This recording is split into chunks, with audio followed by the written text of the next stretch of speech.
बच्चों नमस्कार। यहाँ पर कुछ प्रश्नों के उत्तर हम करेंगे। विषय रहेगा गणित।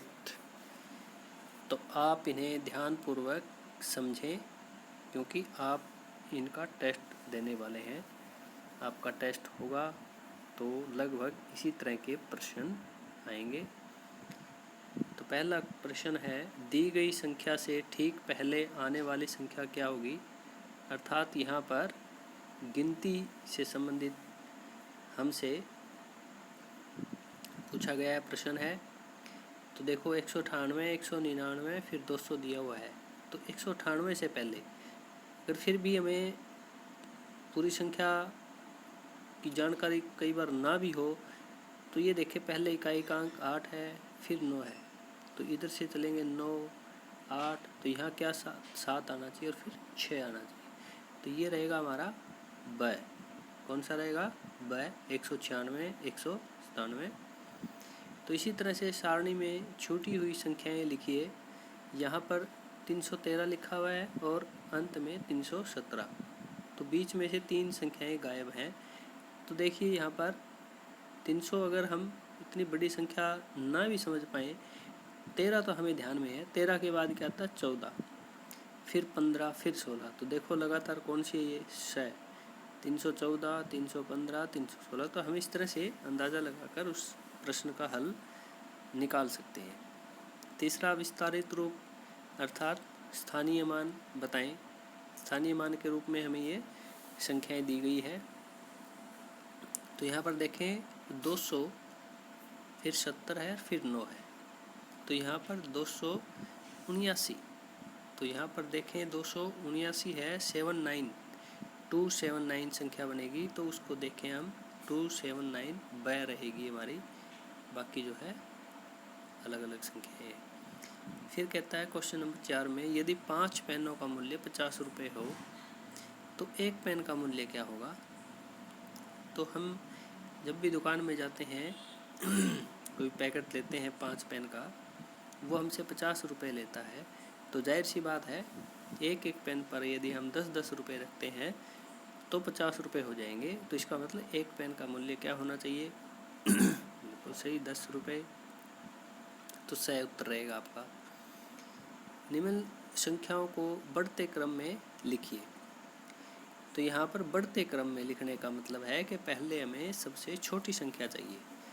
तो यहाँ पर देखें बाकी सभी संख्याएं 3 अंकों में हैं, एक ही संख्या है जो 2 अंकों में, तो सबसे पहले तो वही आएगी। तो यहाँ देखें, लेकिन सब में सबसे पहले छोटी संख्या दे रखी है, तो यहाँ हमारा उत्तर क्लियर नहीं हो रहा।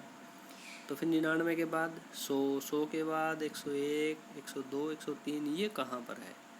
तो ये हमारा रहेगा, जिसमें भी नहीं है, ये ब में रहेगा। 99, 100, 101, 102, 103। ठीक है बच्चों।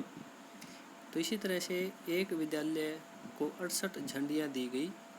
इनमें से यहाँ पर कुछ मिसप्रिंट हो गया है। इस क्वेश्चन को बाद में समझेंगे, हम बाद में करेंगे। 7वां क्वेश्चन देखिए, ये आपके दिमाग से संबंधित, अच्छी तरह से इसको ध्यान से देखें। ये कह रहा है प्लेटों में बिस्किट रखी हुई है, तो कौन सा जोड़ क्रम सही है?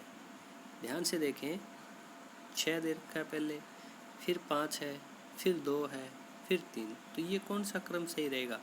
यहाँ पर ये क्रम है 6, 2, 6 के बाद तो यहाँ 5 है, लेकिन यहाँ 2, इसलिए ये नहीं है। अगला देखें 6, 6 के बाद 5, हाँ ये ठीक बैठ रहा है। 2, फिर 3, हाँ बिल्कुल सही। ब जो है हमारा सही ही उत्तर रहेगा। तो इसी तरह से 8वां क्वेश्चन रहेगा, एक डिब्बे में 5 गेंदे हैं। एक डिब्बे में कितनी बॉल है? 5। और दूसरे डिब्बे में 4। तो बिल्कुल हम हाथों की उंगलियों से भी गिन सकते हैं। एक तरफ 5 उंगली करें, एक तरफ 4, तो देखें कितनी हो सकती है। तो यहाँ पर गेंदों को हम अंदाज़ा लगा सकते हैं। बिल्कुल सही उत्तर आपका है 9। 9वां क्वेश्चन रहेगा आपका, यदि 18 आम को 3 बच्चों में बराबर बराबर बांटें तो हर बच्चे को कितने कितने आम मिलेंगे।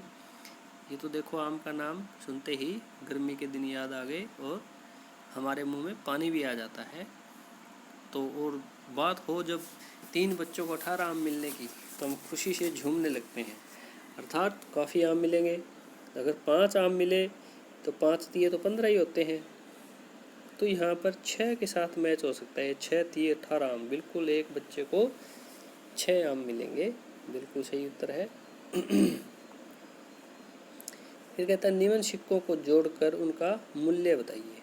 तो यहाँ पर ये कितने का है, बिल्कुल सही जवाब आपका 1 रुपये का। ये 10 रुपये का सिक्का है, ये 5 का सिक्का है। तो अब गिने में जोड़ें, 1 10 11, 5 16 और 2 18। बिल्कुल सही जवाब आपका 18 कहाँ पर है, 18 है बै में। तो ये हमारा उत्तर रहेगा बै। तो इस तरह से हम जो है